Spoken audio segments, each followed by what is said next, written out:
Tidak boleh kita melakukan sesuatu yang membahayakan orang lain, itu dosa. Dalam syariat kita itu dosa. Maka kalau orang bertanya, apa hukumnya melanggar lampu merah? Apa hukumnya? Haram. Mau alasannya ke masjid, mau alasannya dengar ceramah, melanggar lampu merah itu haram hukumnya. Kenapa? Membahayakan orang. Kalau tabrakan, kalau kamu sendiri yang mati nggak apa-apa. Masalahnya orang bisa patah, orang bisa luka. Haram hukumnya, nggak boleh. Melawan arus di jalan, apa hukumnya? Haram. Nggak boleh. Kenapa? Bisa membahayakan orang lain.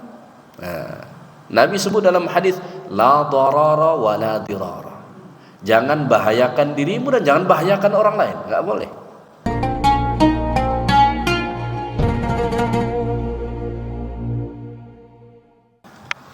Bismillahirrahmanirrahim. Assalamualaikum warahmatullahi wabarakatuh. Alhamdulillah, assalatu wassalamu ala rasulillah wa ala alihi wa sahbihi wa man tabi'ahu wa nasarahu wa mawalah wa la hawla wa la quwata illa billah.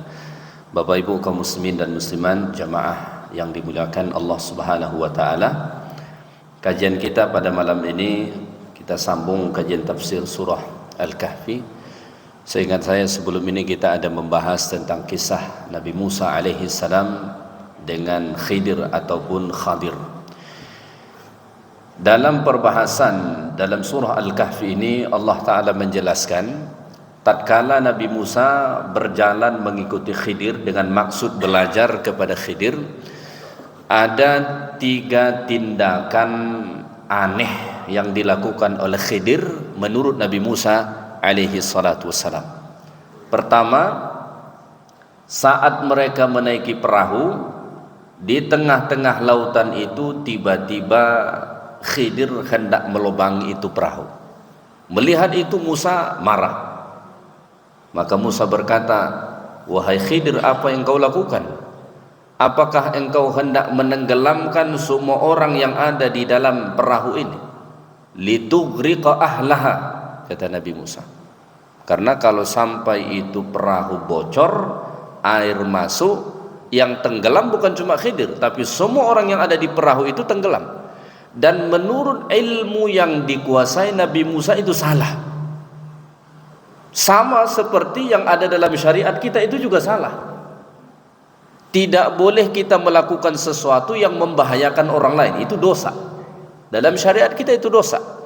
Maka kalau orang bertanya, apa hukumnya melanggar lampu merah? Apa hukumnya? Haram. Mau alasannya ke masjid, mau alasannya dengar ceramah, melanggar lampu merah itu haram hukumnya. Kenapa? Membahayakan orang. Kalau tabrakan, kalau kamu sendiri yang mati nggak apa-apa. Masalahnya orang bisa patah, orang bisa luka. Haram hukumnya, nggak boleh. Melawan arus di jalan, apa hukumnya? Haram.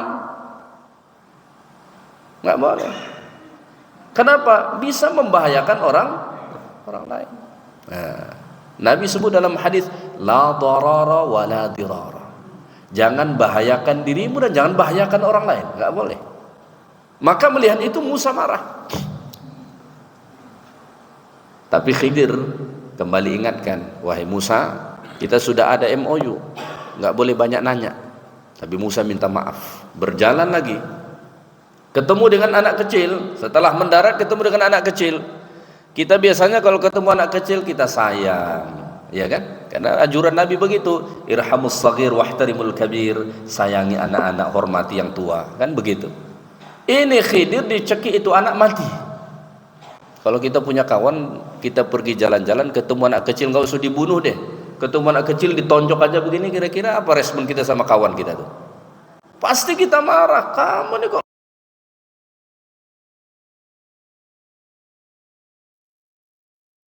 zakiyatan bighairi nafsin laqad ji'ta syai'an nukra.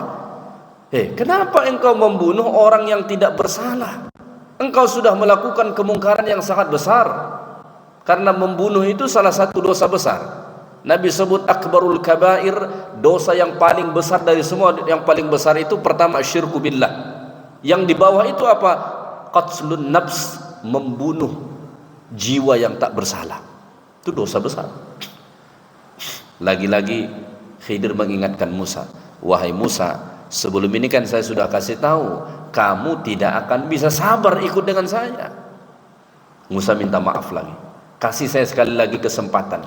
Kalau setelah ini saya masih nanya, masih protes, udah kita pisah.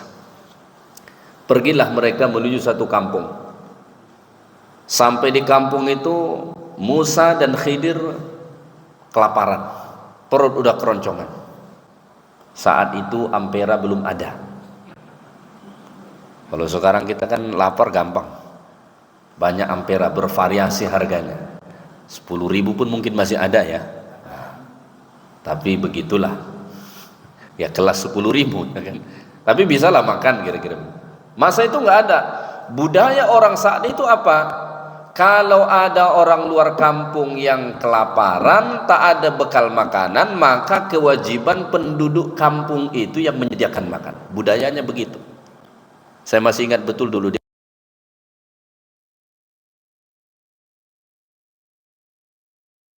makan malam kita begini di rumah, itu orang tua selalu pesan di rumah, nggak boleh dihabiskan nasi. Dulu, sekarang sudah nggak ada lagi. Dulu begitu di rumah saya. Itu pesan orang tua, nggak boleh dihabiskan nasi, tinggalkan kira-kira 2-3 suap, nggak boleh dihabisin. Apa alasannya? Nanti kalau ada orang datang minta makan, ada yang bisa dikasih. Oh begitu orang tua zaman dulu. Musa dan Khidir minta supaya dijamu makan, satu pun tak ada penduduk kampung itu yang mau ngasih mereka makan. Kira-kira kesal nggak kita sama penduduk kampung begitu? Pelit betul kan? Nah, di kampung itu tiba-tiba ketemulah ada tembok yang hampir jatuh. Melihat itu Khidir tiba-tiba tegakkan kembali, perbaiki sehingga tembok itu lurus tegak lagi. Melihat itu Musa berkata, wahai Khidir, kalau engkau mau minta upah sama penduduk kampung ini, rasanya wajar. Kenapa tadi kita minta makan gak ada satupun yang mau ngasih makan? Ini kamu berbuat baik di kampung ini. Kalau kamu mau minta upah sedikit ke mereka, rasanya wajar, kata Musa. Tapi apa kata Khidir? Hadza firaqu baini wa bainik, sa'unabbi'uka bitawili ma lam tastati' alaihi sabra. Inilah perpisahan aku dengan kamu wahai Musa, dan saya akan menjelaskan hikmah di balik tindakan-tindakan aneh yang menurut kamu yang saya lakukan. Itu yang akan kita bahas malam ini, ayat-ayat Allah yang menjelaskan apa hikmah di balik tindakan Khidir itu. Ini kita akan melihat perbedaan ilmu Musa dengan ilmu Khidir. Ya. Bagi Nabi Musa tadi salah. Nanti kalau kita melihat perspektif Khidir itu nggak salah.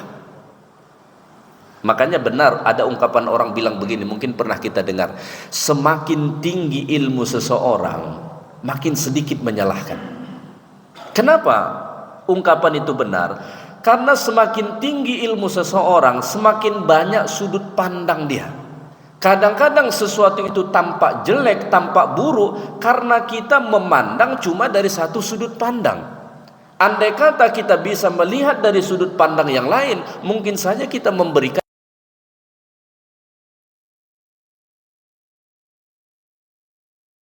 firman, A'udzu billahi minasy syaithanir rajim. أما السفينة فكانت لمساكين يعملون في البحر فأردت أن أعيبها وكان وراءهم ملك يأخذ كل سفينة غصبا. Kata Khidir kepada Musa, wahai Musa, ammas safinah, perahu yang tadi, yang kemarin, yang kamu marah-marah saat kita di perahu itu, gara-gara saya hendak melubangin itu perahu. Tahu enggak wahai Musa, kata Khidir, fakanat limasakin, itu milik orang miskin. Perahu itu milik orang miskin. Ya'maluna fil bahr, yang mana mereka bekerja di laut. Mata pencaharian mereka di laut itu, membawa orang nyebrang dengan perahu itu mata pencaharian mereka. Sumber kehidupan mereka cuman itu, perahu ini. Kerja mereka di lautan untuk membutuhi keluarga kehidupan mereka sepenuhnya. Fa'aradtu an a'ibaha, saya cuma pengen membuat cacat pada perahu itu. Saya nggak goblok juga Musa, ingin menenggelamkan kita, kira-kira begitu. Saya cuma pengen membuat ada cacat pada itu perahu. Kenapa harus ada cacat pada itu perahu? Karena perahu milik orang miskin ini perahu yang baru, masih mulus. Khidir pengen ada sesuatu kecacatan pada perahu itu. Kenapa? Wa kana wara'ahum malik, karena di belakang orang-orang miskin pemilik perahu ini ada seorang raja yang zalim. Ya'khudhu kulla safinatin ghasba, dia akan merampas mana perahu yang mulus-mulus, dia akan rampas secara paksa. Jadi Khidir membuat kecacatan pada itu perahu, tujuannya apa? Supaya perahu itu tidak dirampas oleh raja yang zalim itu. Nah, ini masuk di kaedah, ada kaedah namanya, istilahnya akhaffud darurain. Akhaffud darurain ini maksudnya kalau kita dihadapkan kepada dua hal yang mudarat, dua-duanya sebetulnya mudarat ini, apa yang harus kita pilih? Pilihlah yang paling ringan mudaratnya. Merusak sedikit pada perahu, mudarat enggak tuh? Mudarat dong.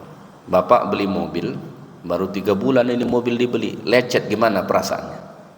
Waduh, ya kan? Beli mobil ratusan juta, tiba-tiba lecet, waduh, itu perasaannya nggak enak betul itu. Karena mobil baru 3 bulan, tapi kalau udah 10 tahun lecet-lecet lah, asalkan masih hidup aja lah kan. Ya, mudarat nggak tuh perahu tadi dirusak sedikit? Mudarat. Tapi ada mudarat yang lebih besar. Apa itu? Kalau sampai itu perahu masih tetap mulus, dirampas oleh raja yang zalim tadi, hilang mata pencaharian. Lebih besar mana mudaratnya? Jika dirampas. Maka Khidir melakukan akhaffud darurain, melakukan sesuatu yang paling ringan mudaratnya. Boleh nggak itu dilakukan? Boleh. Kalau kita melihat perspektif yang disebutkan oleh Khidir ini, salah nggak yang dia lakukan? Nggak salah. Justru dia menolong orang. Justru ini perbuatan baik. Tapi kalau tadi dengan kacamata ilmu Musa, syariat Musa, ini salah. Kenapa? Merusak milik orang dan berpotensi membahayakan orang lain. Tapi ketika kita melihat sudut pandang keilmuan dari Khidir, ini hal yang benar dan harus dilakukan. Nampak kan kepincangan? Ini ilmu Musa, ini ilmu Khidir. Nampak perbedaan itu. Dan salah satu ilmu yang Allah beri kepada Khidir itu memang bisa mengetahui hal-hal yang gaib. Ini kan perahu akan dirampas, itu masih akan datang kan, masih besok, mungkin lusa itu kan. Tentang masa yang akan datang itu, mau sejam 2 jam yang akan datang pun itu masih gaib. Kelebihan ilmu Musa ini apa? Wa 'allamnahu min ladunna ilma. Kelebihan Khidir ini, Allah Ta'ala beri ilmu laduni kepadanya. Jadi Khidir itu pemilik ilmu laduni. Ilmu laduni itu maksudnya ilmu yang langsung dari Allah, nggak ketemu di buku itu ilmunya.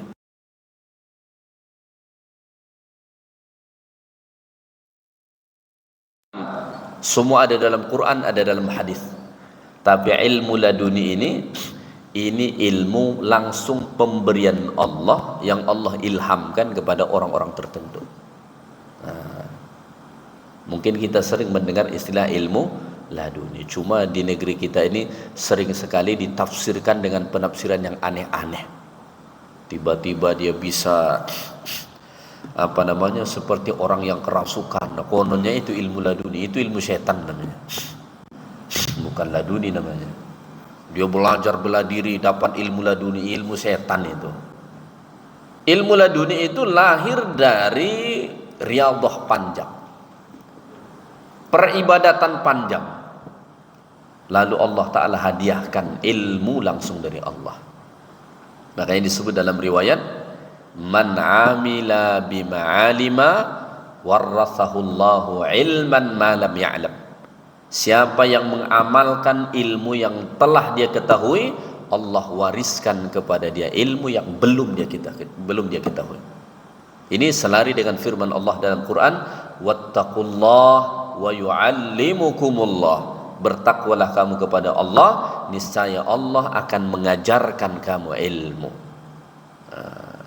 Jadi Khidir ini diberi Allah ilmu khusus yang tidak diberi Allah kepada Musa, sehingga dia melihat sesuatu yang akan datang yang belum terjadi, dia sudah tahu akan begini, maka dilakukan. Mungkin saat itu pemilik perahu pasti kecewa, benar nggak kira-kira? Kalau kita lah pemilik perahu, tiba-tiba ada orang merusak sedikit perahu kita, ini perahu baru siap, kecewa nggak kira-kira? Silap-silap bertumbuk kita tuh kan. Tapi begitulah sering terjadi dalam hidup kita.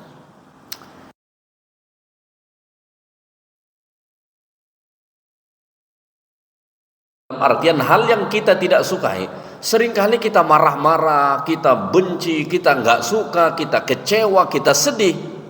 Padahal sebetulnya itu adalah hal terbaik untuk kita. Sekarang kadang-kadang kita nggak tahu. Nanti, maka sering orang setelah berselang sekian tahun sampai dia bilang begini, syukurlah dulu terjadi begitu ya. Padahal dulu saat itu terjadi, kecewa sekali dia, sakit hati betul. Tapi setelah dia lalui sekian tahun, justru dia bersyukur. Kenapa? Mula terasa hikmahnya. Oh, kalau nggak begitu dulu, nggak akan begini kita. Nggak begitu, nggak begini kita.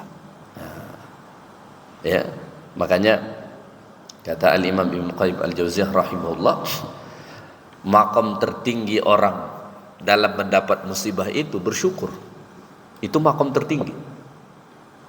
Makam yang paling rendah namanya maqamul ajaz, level orang lemah. Saat dia dapat musibah, cerita ke sana kemari, ngadu ke sana kemari, nangis ke sana kemari, itu orang lemah namanya. Makanya Nabi Ya'qub alaihi salam tatkala ditimpa bertubi-tubi musibah datang dalam hidupnya, apa kata Nabi Ya'qub? Innama ashku bathi wa huzni ilallah. Saya hanya mengadukan duka cita dan kesedihanku kepada Allah. Fasabarun jamil. Saya memilih kesabaran yang indah. Maka kata para ulama, maksud kesabaran yang indah itu dia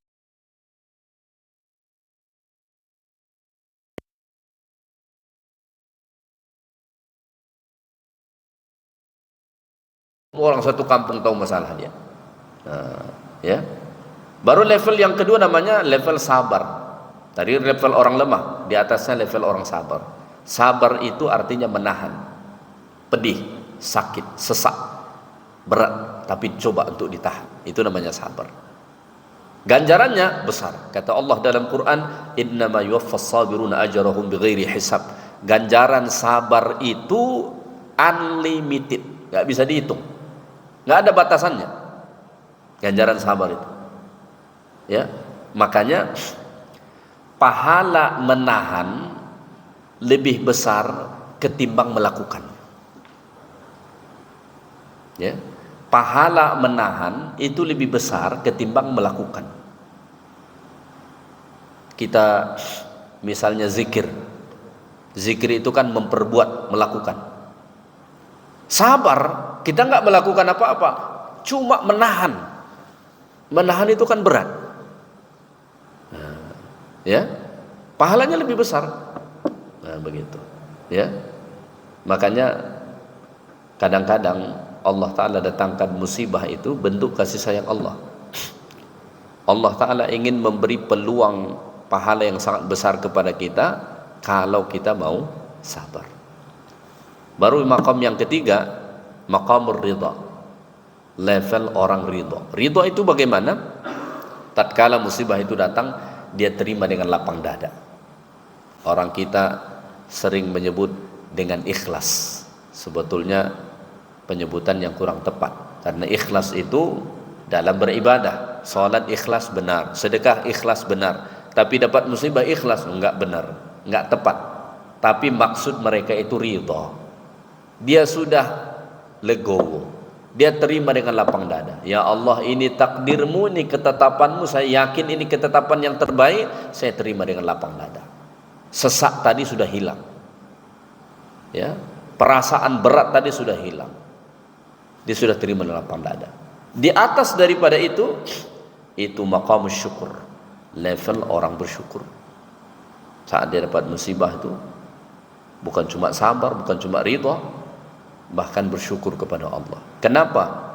Karena dia memandang musibah itu bukan lagi semata-mata musibah, tapi rahmat Allah Ta'ala. Karena hakikatnya memang begitu. Al-Ghazali itu memberi analogi begini: musibah-musibah yang terjadi dalam hidup kita itu ia seperti obat bagi orang yang sakit. Obat itu kan pahit, ya kan? Tapi itulah yang paling dibutuhkan oleh orang sakit supaya sembuh dari sakitnya. Luarannya pahit, tapi di dalamnya terdapat manfaat, faedah yang sangat besar. Maka dalam musibah itu selalu terkandung nikmat. Oleh karena itu Al-Ghazali mengatakan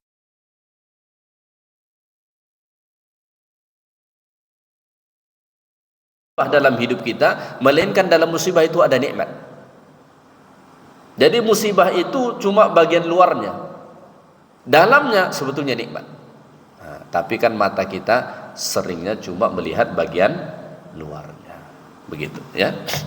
Jadi itu alasan kenapa Khidir hendak melubangi perahu itu. Sebetulnya bukan ingin melubangi sehingga air masuk dan tenggelam, hanya ingin membuat sedikit kecacatan pada perahu itu supaya nanti perahu itu tidak dirampas oleh raja yang zalim. Orang miskin ini tetap memilikinya, terus bisa bekerja, kebutuhan keluarganya tercukupi. Maka kalau kita melihat dari perspektif Khidir ini, apa yang dilakukan Khidir itu benar. Begitulah kita kadang-kadang dalam kehidupan ini. Kekurangan ilmu kita seringkali membuat kita latah menyalahkan orang, padahal sebetulnya hanya karena sempitnya pengetahuan kita. Nah, begitu. Baik.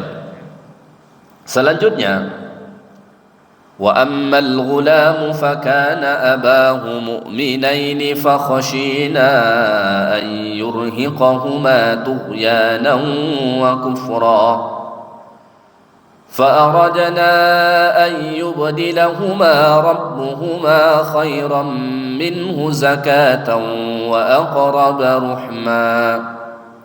وأما الغلام, adapun anak kecil, alladhi qataltuhu, yang saya bunuh itu, kata Khidir kepada Musa, fakana fi ilmi Allahi kafiran, dalam ilmu Allah itu anak nanti akan jadi kafir. Dia kan masih anak-anak nih. Nanti kata Khidir, dalam ilmu Allah itu anak nanti akan jadi kafir. Karena innallaha katabal maqadir qabla an yakhluqa as-samawati wal ard bi 50,000 sanah. 50.000 tahun sebelum Allah mencipta langit dan bumi ini, Allah sudah menuliskan takdir. Makanya walaupun sekarang kita sudah rajin ibadah, jangan kepedean bakalan masuk surga. Wa inna ahadakum la ya'malu bi'amali ahlil jannah hatta ma yakunu bainahu wa bainaha illa dhira' fayasbiqu alaihi alkitab fayamalu bi'amali ahli an-nar fayadkhuluha. Kata Nabi, ada orang amalannya amalan ahli syurga, baiknya bukan main, zikirnya banyak, amal-amal kebaikannya banyak, salatnya banyak, amalan ahli syurga, sehingga seolah-olah tak ada jarak dia dengan syurga itu kecuali satu hasta lagi, saking baiknya amalannya. Tapi fayasbiqu alaihil kitab, ternyata di ilmu Allah Ta'ala dulu ini orang ditetapkan menjadi ahli neraka nih. Fayamalu bi'amali ahli nar, di penghujung usianya berubah menjadi amalan ahli neraka. Kalau kita perhatikan dalam kehidupan kita, pasti kita ada ketemu orang dulu baik banget, rajin ke masjid, salatnya luar biasa, tapi sekarang bahkan sampai ke penghujung usianya hilang habis semua. Maka dia mati dalam keadaan itu, fayadkhuluha, akhirnya masuk ke dalam neraka. Sebaliknya, wa inna ahadakum la ya'malu bi'amali ahli nar, ada orang amalannya amalan ahli neraka, dulu bandit, penjahat, pemabuk, pezina, pencuri, semua dosa dia lakukan, sehingga seolah-olah tak ada jarak dia dengan neraka itu kecuali satu hasta. Tapi fayasbiqu alaihil kitab, dalam ilmu Allah sudah ada ditetapkan dia ini bakalan menjadi ahli syurga. Maka di akhir hayatnya apa yang terjadi? Fayamalu bi'amali ahlil jannah, yang dulu amalannya amalan ahli neraka berubah menjadi amalan ahli syurga. Enggak pernah ke masjid, sekarang rajin ke masjid. Enggak pernah ikut kajian, sekarang nyaman duduk mendengar kajian. Enggak pernah zikiran, sekarang nih enak betul kalau zikiran, nyaman sekali. Mati dalam keadaan itu, fayadkhuluha, dia masuk ke dalam syurga. Karena amal kita ini penentunya amal terakhir kita, bukan amal yang dulu-dulu, tapi bagaimana kita menutup amal kita di dunia. Makanya disebut dalam hadis Nabi SAW, nanti kita dibangkitkan sesuai dengan amal terakhir kita. Kalau amal terakhir kita di dunia ini amalan mukmin, amalan ahli syurga, kita dibangkitkan sebagai ahli syurga.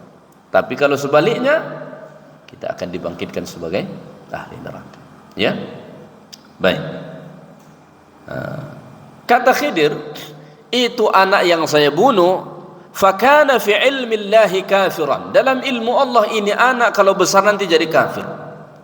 Wa kana abuhu wa ummuhu mu'minain, sedangkan ayah dan ibunya dua orang yang beriman kepada Allah.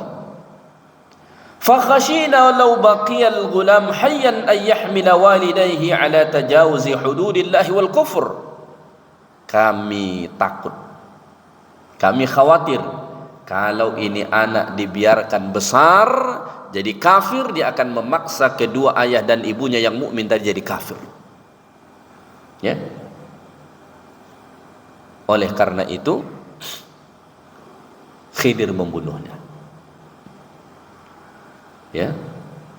Pertama yang harus kita lihat di sini, inilah kelebihan ilmu Khidir.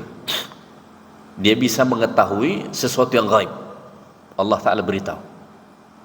Kita enggak. Jangan jadikan pula ini alasan. Ya. Dia jadikan alasan membunuh orang. Dia buat seperti Khidir. Kita bukan Khidir. Ya kan? Yang kedua, coba kita perhatikan.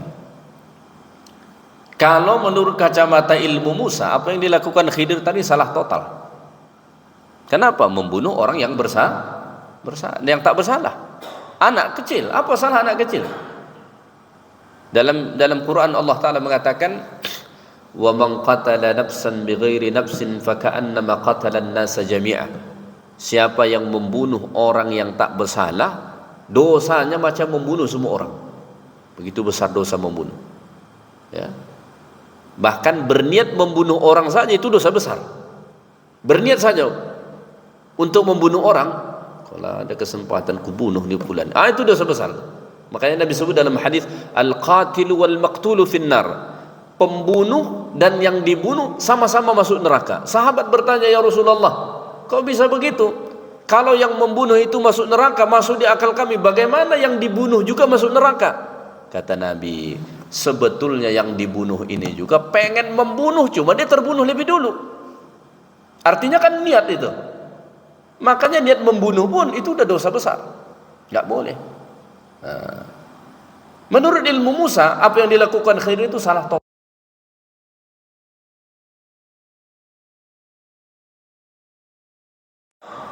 Ini anak kalau besar jadi kafir,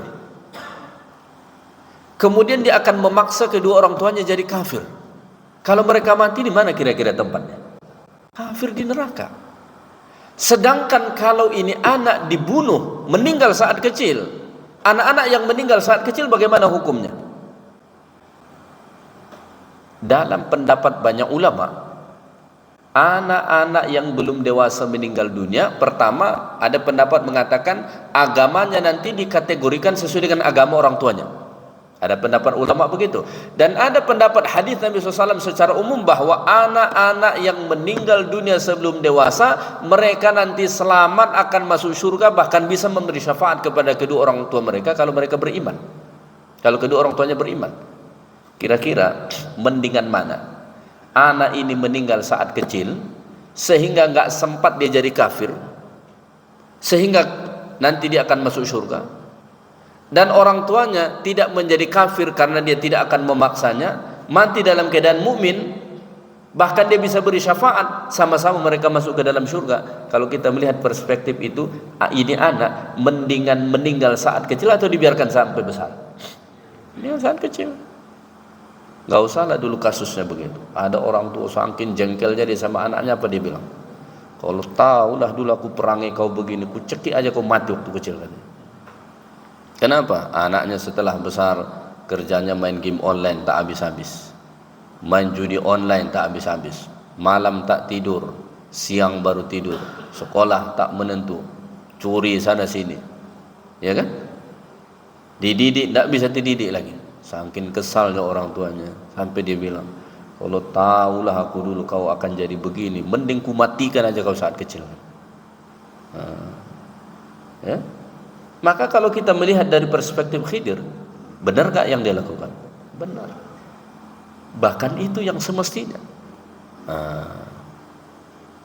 Inilah perbedaan ilmu Khidir dengan Musa alaihi wassalatu wassalam, ya. Dan dari sini kita belajar seperti yang saya sebutkan tadi. Kadang-kadang terjadi hal-hal yang cukup menyedihkan dalam hidup kita, tapi sebetulnya itulah keputusan terbaik. Ya, coba kita membayangkan apa kira-kira perasaan orang tua anak ini saat dibunuh anaknya. Pasti sedih sekali, ya kan? Pasti berat sekali. Adik saya di bawah saya, adik saya dulu perempuan, pas di bawah saya itu meninggal dunia sekitar umur 2 tahun. Saya masih ingat, beberapa tahun setelah meninggal, ibu saya kalau dia buka lemari, dia nampak baju adik saya yang sudah meninggal itu bisa masih menangis tuh, saking sedihnya, ya kan? Kalau kita membayangkan apa perasaan orang tua ini anak, pasti sedih sekali. Tapi inilah yang terbaik dalam ilmu Allah untuk dia. Kita juga begitu. Makanya salah satu pengobat kesedihan kita itu, kita harus menyadari bahwa Allah lebih tahu tentang kehidupan kita ketimbang kita sendiri. Ya, makanya dalam surah Al-Baqarah kata Allah, asa an takrahu syai'an wa huwa khairul lakum wa asa an tuhibbu syai'an wa huwa syarrul lakum wallahu ya'lamu wa antum la ta'lamun.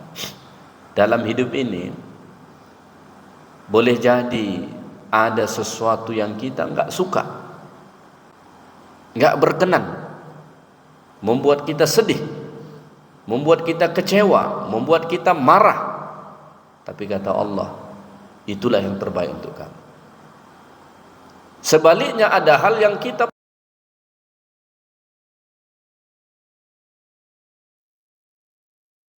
pasti bagus, tapi kata Allah itu enggak baik bagi kamu.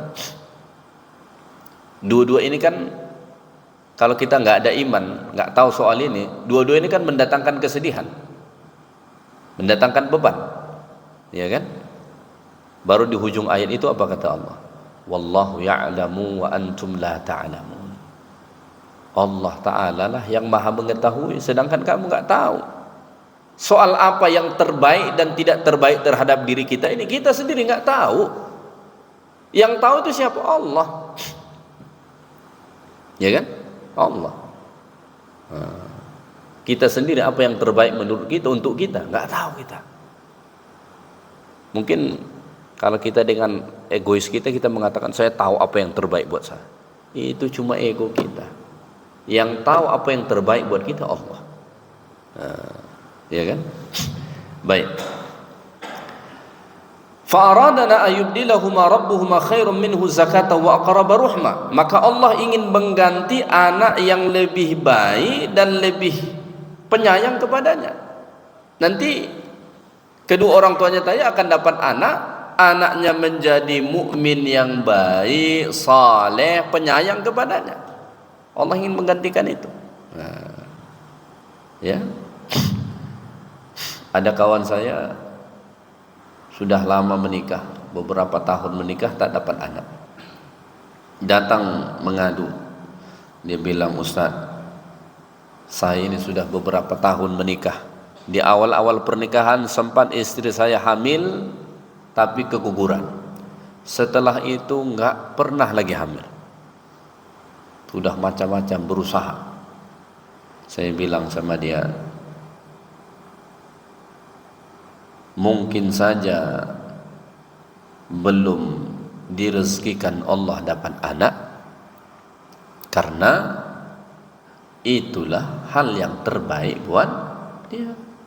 Bisa jadi kalau Allah Ta'ala beri anak, dia belum sanggup, atau bisa jadi itu anak, na'udzubillah, mungkin punya kecacatan, ya kan, dan lain sebagainya.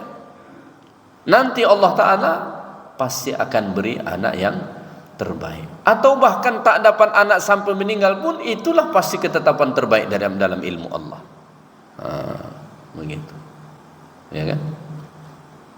Baik, jadi yang terbaik untuk kita itu bukan apa yang kita rasa terbaik untuk kita, tapi apa yang ada dalam ilmu Allah. Sebab itu orang yang beriman kepada Allah, konsep hidup mereka apa? Wa ufawwidu amri ilallah. Aku serahkan urusanku ini kepada Allah. Fa idza azamta fatawakkal 'ala Allah. Dia melakukan usaha yang bisa dia lakukan, setelah itu dia berserah sepenuhnya kepada Allah. Ya, baik. Yang ketiga, apa hikmah Khidir menegakkan kembali tembok yang hampir jatuh itu? Kata Khidir, wa ammal jidaru fakana li ghulamain yatimain fil madinah wa kana tahtahu kanzul lahuma wa kana abuhuma salihan فأراد ربك أن يبلغا أشدهما ويستخرجا كنزهما رحمة من ربك وما فعلته عن أمري ذلك تأويل ما لم تستع عليه صبرا. Wahai Musa, kata Khidir, tembok yang saya tegakkan kembali itu, fakana li ghulamain yatimain fil Madinah, itu milik dua orang anak yatim yang tinggal di kota. Ada anak yatim tinggal di kota sama penjaganya. Wa kana tahtahu kanzul lahuma, di bawah tembok itu terdapat perbendaharaan milik mereka, peninggalan orang tua mereka. Zaman dulu belum ada bank, di mana orang nyimpan harta, dia gali tanah, diletakkan harta di situ, mungkin emas, mungkin perak, lalu dikasihlah tanda tembok ini. Nah, ini mungkin sebentar lagi di negeri kita ini pun akan kembali ke situ. Dan baru-baru ini kan ada berita viral, katanya kalau tak ada transaksi 3 bulan di rekening bank kita, itu bank kita akan diblokir oleh PPATK. Saya udah mikir-mikir, kayaknya saya buat apa dulu nih di rumah. Lah iya, ya kan? Nah, ada lagi berita katanya kalau ada tanah kita 2 tahun nggak digarap disita oleh negara. Nah, makanya ada orang membuat tulisan, ya, dia bilang kalau nganggur rekening kita tiga bulan di ini, rekening nganggur 3 bulan diblokir oleh negara. Tanah nganggur 2 tahun disita oleh negara. Kamu nganggur bertahun-tahun, negara tak peduli. Ya. Jadi ternyata di bawah tembok itu ada harta milik anak yatim ini. Di situ disimpan. Kenapa? Karena dalam Islam harta anak yatim tak boleh diserahkan ke dia kalau masih anak-anak. Kenapa? Belum pandai mengurus harta. Makanya kalau misalnya na'udzubillah ini misalnya terjadi ada seorang ayah meninggal, dia meninggalkan anak yatim, setelah dia meninggal bagi harta pusaka. Si ibu jangan kuasai semua. Ini kadang-kadang ada ibu-ibu dikuasai habis semua. Dia habisin semua, kawin lagi dengan laki-laki. Laki-laki itu dia biayain sendiri. Tidak boleh. Jadi meninggal misalnya suami atau ayah, bagi hartanya. Anak-anak ini ada bagiannya semua. Ya. Yang anak yatim jangan kasih ke dia. Kalau kasih ke dia nanti jadi game online semua. Belum bisa ngurus duit.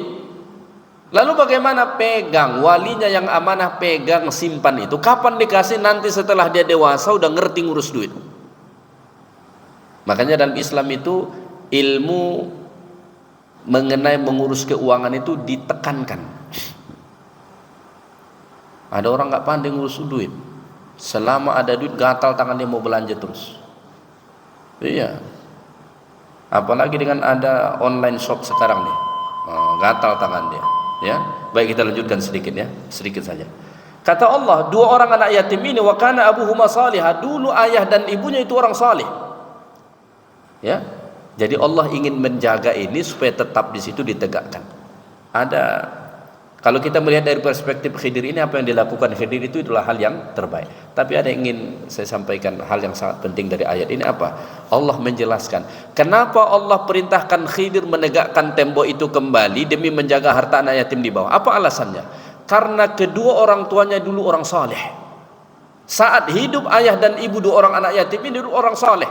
Pengajaran dari sini kata para ulama apa? Kalau engkau ingin anak-anakmu dijaga Allah semasa engkau hidup, bahkan setelah engkau meninggal dunia, apa amalan terbaik? Jadi orang tua yang saleh selama kita hidup. Kita tinggalkan harta yang banyak, tidak jaminan anak kita akan baik, tidak jaminan mereka akan selamat setelah kita tiada. Amalan terbaik supaya anak kita dijaga Allah walaupun kita sudah tiada di atas dunia ini, sewaktu hidup jadilah orang tua yang saleh. InsyaAllah walaupun jasad kita sudah tak ada di atas dunia ini, anak-anak kita, keturunan kita akan dijaga Allah Subhanahu wa ta'ala. Subhanakallahumma bihamdik asyhadu an la ilaha illa anta astaghfiruka wa atubu ilaik. Assalamualaikum warahmatullahi wabarakatuh.